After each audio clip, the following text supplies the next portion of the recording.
लामो इतिहास बोकेको इतिहासकै ठूलो भ्रष्टाचारको सुरुवातदेखि अहिलेसम्मको कहानी सुन्दा सिनेमा हेरे जस्तै लाग्ने डरलाग्दो प्रकरण ललिता निवास प्रकरणको बारे जानकारी गराउँदछौँ। मुटु दरो बनाएर सुन्नुहोला। जुन प्रकरणमा राणा प्रधानमन्त्री भीम शमशेर जबरा हुँदै पूर्व प्रधानमन्त्री माधव कुमार नेपाल, शेरबहादुर देउवा, डाक्टर बाबुराम भट्टराई, केपी शर्मा ओली हुँदै नेताद्वय विष्णु पौडेल साथसाथै सरकारी कर्मचारीहरू, पूर्व अख्तियार प्रमुखहरू, सचिवहरू, सहसचिवहरू यो घटनामा संलग्न भएको कुराहरू बाहिर आएको छ र उनीहरूकै कार्यकालमा यो घटना सुचारू भएको थियो। साथसाथै बिचौलियाहरूमा व्यापारी घरानाका व्यक्तित्व मीन बहादुर गुरुङ पनि पक्राउ परिसकेका छन् र उनी पनि यो घटनासँग मुछिएका छन्। आउनुहोस् आज हामी इतिहासकै सबैभन्दा ठूलो भ्रष्टाचारको इतिहास खोतलौँ। 300 रोपनी भन्दा बढी जग्गा विक्रम सम्मत 1988 अघिसम्म केवल 38 जना व्यक्ति र 4 वटा गुठीको नाउँमा थियो,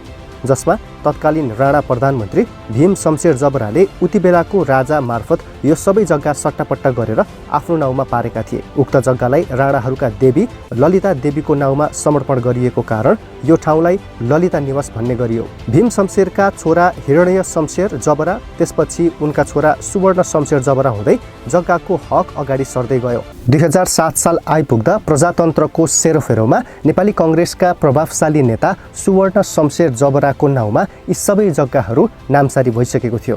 नेपालको पहिलो प्रजातान्त्रिक सरकारको अर्थमन्त्री र बीपी कोइरालाको नेतृत्वको सरकारमा उप प्रधानमन्त्रीसम्म भइसकेका व्यक्ति हुन् उनी। 2016 मा सरकारले ल्याएको वृत्ता उन्मूलन कानुनको हदबन्दीबाट बच्नका लागि सुवर्ण शमशेर जबराले यो जग्गा आफ्नो छोरा छोरी र श्रीमतीको नाउँमा गरिदिन्छन्। बीपी कोइरालाको सरकार ढालेर राजा महेन्द्रले पञ्चायती सरकार गठन गर्छन्, जुन बेला काङ्ग्रेसका नेताहरूमाथि देशद्रोहको मुद्दा लगाइन्छ र जेल पठाइन्छ। सुवर्ण शमशेर भागेर भारत पुग्छन्। त्यसपछि राजा महेन्द्रले नेपाल छाडेर गएका नेताहरूको सम्पत्ति जफत गर्ने निर्णय लिँदै विशेष परिस्थिति ऐन ल्याउँछन्। उक्त ऐनमा राज्य विरुद्ध लागेका व्यक्तिहरूको सम्पत्ति जफत गर्न सकिने व्यवस्था लागू गर्छन् र अन्य जग्गा सँगसँगै सुवर्ण शमशेरको ललिता निवास पनि राजा महेन्द्रले जफत गरेर सरकारीकरण गर्छन्। त्यसबेला राजा महेन्द्रले दोब्बर मुआब्जा दिएर ललिता निवास लिएको र जीवित साक्षी आफू मात्र रहेको नवराज सुवेदीले बताउँदै आएका छन्। त्यसबेला नवराज सुवेदी निर्माण, यातायात तथा सञ्चार मन्त्री थिए। उनकै अनुसार नवराज सुवेदीलाई राजा महेन्द्रले बोलाएर प्रधानमन्त्री, राष्ट्रिय पञ्चायतका अध्यक्ष, अहिलेको राष्ट्रसभा प्रधान न्यायाधीशका लागि सरकारी निवास बनाउनका लागि जग्गा हेर्न लगाउँछन्।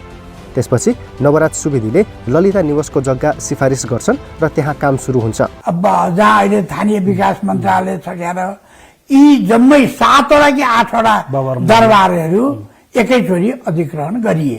त्यसबेला जग्गा अधिग्रहण र मुआब्जा दिने काम अञ्चालीधीशले गर्थे। प्रधानमन्त्री बस्ने अहिलेको निवास उनै नवराज सुवेदीले शिलान्यास गरेका थिए। नवराज सुवेदीका अनुसार त्यसबेला ललिता निवास जस्तै अरू 8 वटा दरबार लाखौँ मुआब्जा दिएर अधिग्रहण गरेका थिए। राष्ट्र ब्याङ्क भएको दरबार, ललिता निवास, महावीरको दरबार, सीता महारानीको दरबार, शङ्कर शमशेरको दरबार, हरिहर भवन, श्री महल, यी दरबार एकैपटक अधिग्रहण भएको हो। ललिता निवास बाहेक त्यो बाहेकको जमिन सरकारी घर बन्ने भएपछि मुआब्जा दिएर अधिग्रहण भएको थियो। सबैले त्यो बेलाको मूल्यभन्दा दोब्बर रकम पाएका छन्।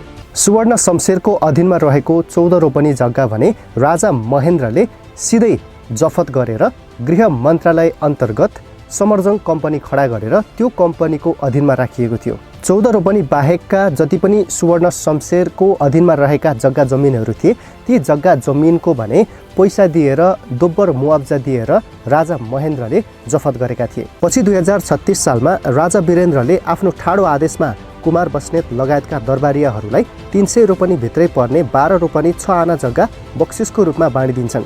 2046 सालको बहुदल आउनसाथ सबैको गिद्धे नजर यिनै जग्गाहरूमा पर्छ र भ्रष्टाचारको सूत्रपात यहीँबाट सुरु हुन्छ।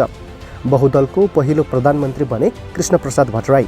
2046 सालमा कृष्णप्रसाद भट्टराईको मन्त्री परिषदले पञ्चायत विरुद्ध सङ्घर्षका बेला सम्पत्ति हरण वा जफत भएकाहरूको फिर्ता गर्ने निर्णयमा टेकेर सरकारले दोब्बर मुआब्जा दिएर सरकारीकरण गरेको जमिनमा लुटपाट मचाइएको नवराज सुवेदीको दाबी छ। खासमा सुवर्ण शमशेरको 14 रोपनी जग्गा मात्र महेन्द्रको सरकारले जफत गरेको थियो। बाँकी 285 भन्दा बेसी जग्गा त दोब्बर मुआब्जा तिरेर किनेको थियो। तर बहुदलको सरकारले कानुनै संशोधन गरेर 113 रोपनी जग्गा सुवर्ण शमशेरको आफन्तलाई फिर्ता गर्ने निर्णय गर्छ र बाँकी रहेको जग्गा कसरी व्यक्तिको नाउँमा बनाउन सकिन्छ भनेर ठूलो षड्यन्त्र र छलफल सुरु हुन्छ। 2049 सालमा एउटा ऐन ल्याउँछन् जसको मुख्य उद्देश्य नै सरकारी जग्गा व्यक्तिकरण गर्नु थियो।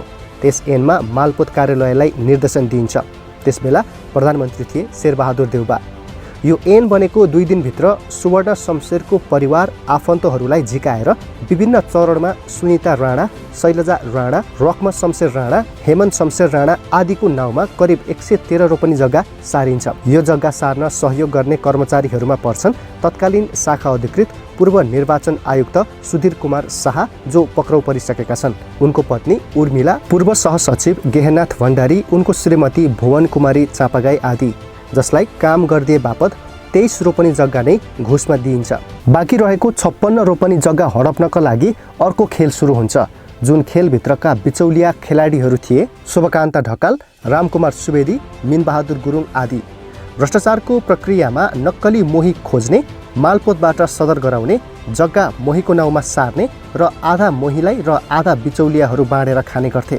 त्यसपछि सर्वोच्च अदालत र अख्तियारमा मुद्दा पर्छ। अदालत र अख्तियारमा मुद्दा परिसके पछाडि अब अख्तियार र अदालतको भूमिका कस्तो रहन्छ, बिचौलियाहरूलाई बचाउनका लागि के कस्तो करतुत गर्छन् त्यो पनि हेरौँ। त्यसबेलाका अख्तियार प्रमुख सूर्यनाथ उपाध्यायले जग्गा सरकारको होइन व्यक्तिकै हो भन्दै मुद्दा तामिनीमा राखिदिन्छन्। पछि 2063 सालमा सरकार परिवर्तन हुन्छ र नयाँ अख्तियार प्रमुखको रूपमा आउँछन् ललित लिम्बू र उनले जग्गा सरकारकै नै हो भन्दै मुद्दा दर्ता गरिदिन्छन्। त्यसपछि मिनबहादुर गुरुङ लगायतका बिचौलियाहरू मुद्दा लिएर अदालत पुग्छन्। त्यहाँ ठूलो लेनदेन र चलखेल हुन्छ।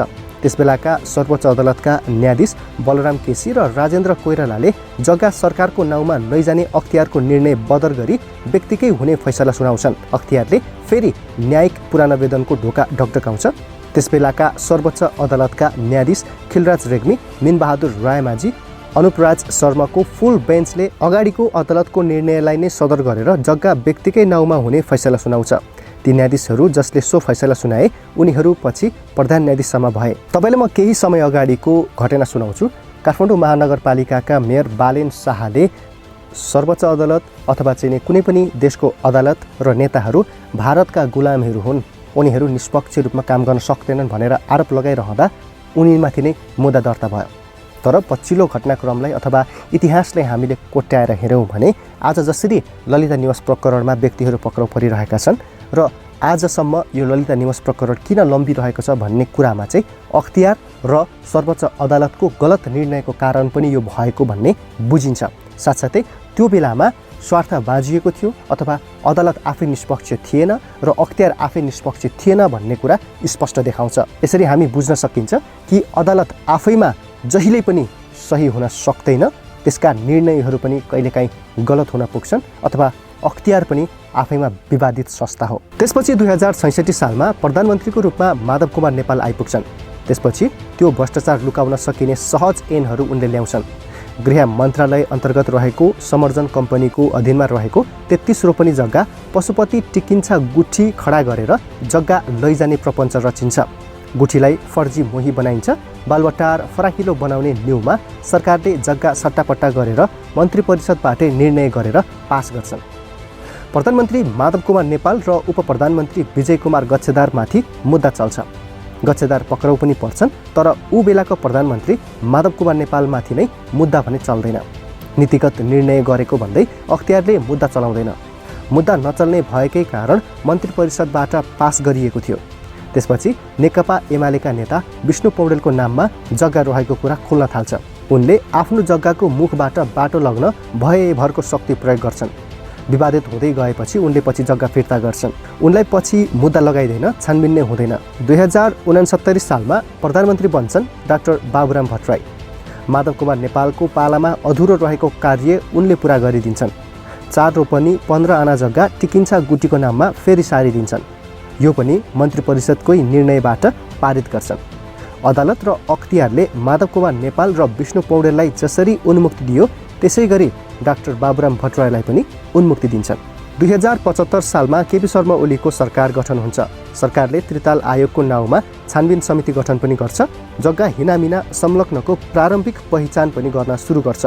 त्यसपछि ओली नेतृत्वकै मन्त्री परिषदले ललिता निवास हिनामिना प्रकरणमा भ्रष्टाचारबारे अनुसन्धान गर्न अख्तियार दुरुपयोग अनुसन्धान आयोग तथा किर्ते र ठगीको छानबिन गर्न सिआइबीलाई जिम्मा दिएको थियो। अख्तियारले करिब 1 वर्ष लामो अनुसन्धान टुङ्ग्याएर 2076 माघ 22मा पूर्व उप प्रधानमन्त्री विजय कुमार गच्छेदार, पूर्व सचिव तथा अख्तियारकै पूर्व प्रमुख आयुक्त दीप बहादुर बस्नेत, सचिव छविराज पन्त, दिनेश हरि अधिकारी, भूमाफिया शुभकान्त ढकाल, राम कुमार सुवेदी, व्यापारी मिनबहादुर गुरुङ सहित 110 जनालाई बिगो कैद र जरिवाना तथा हडपिएको जग्गा फिर्ताको माग दाबी गरेर विशेष अदालतमा मुद्दा दायर गरेको थियो। त्यही प्रकरणमा 65 जनालाई जग्गा फिर्ता प्रयोजनका लागि प्रतिवादी बनाइन्छ।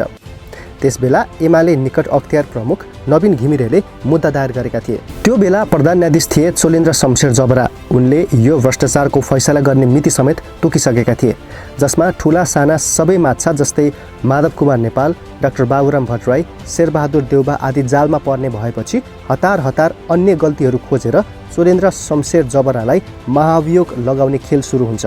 चोलेन्द्रको पनि विगत गतिलो छैन, महाभियोगको भागीदारी होलान्, तर यो प्रकरणमा उनको सकारात्मक भूमिका नै थियो भन्दा फरक नपर्ला। त्यो बेला बाबुराम भट्टराई, माधव कुमार नेपाल एउटै पार्टीमा थिए। यो केसको फाइल खोल्ने पनि ओली र बन्द गराउने पनि ओली नै थिए। माधव कुमार नेपाल, बाबुराम भट्टराई आफूसँग हुँदा बन्द गर्ने, आफूसँग नहुँदा फाइल खोल्ने। सिआइबीले किर्ते र ठगीको अनुसन्धान जारी राखेकोमा ओली नेतृत्वकै पालामा 2077मा महाधिवक्ता कार्यालयले ठगीमा मुद्दा नचलाउने निर्णय गर्यो। सिआइबीले 2078 पुस 22मा किर्तेमा मुद्दा चलाउनु पर्ने राय सहितको प्रतिवेदन बुझाएकोमा सरकारी वकिल कार्यालय काठमाडौँले 4 दिनपछि पुस 22मा थप अनुसन्धान आवश्यक देखिएको भन्दै 65 बुँदे निर्देशन सहित फिर्ता पठाइदियो। मुद्दा नचलाई प्रतिवेदन फिर्ता पठाउने त्यसबेलाका महाधिवक्ता खम्म बहादुर खातीको विशेष रुचि देखिएको थियो। अहिलेका तत्कालीन प्रधानमन्त्री पुष्पकमल दाहालको नेतृत्वमा यो प्रकरणको फाइल फेरि खोलिएको छ।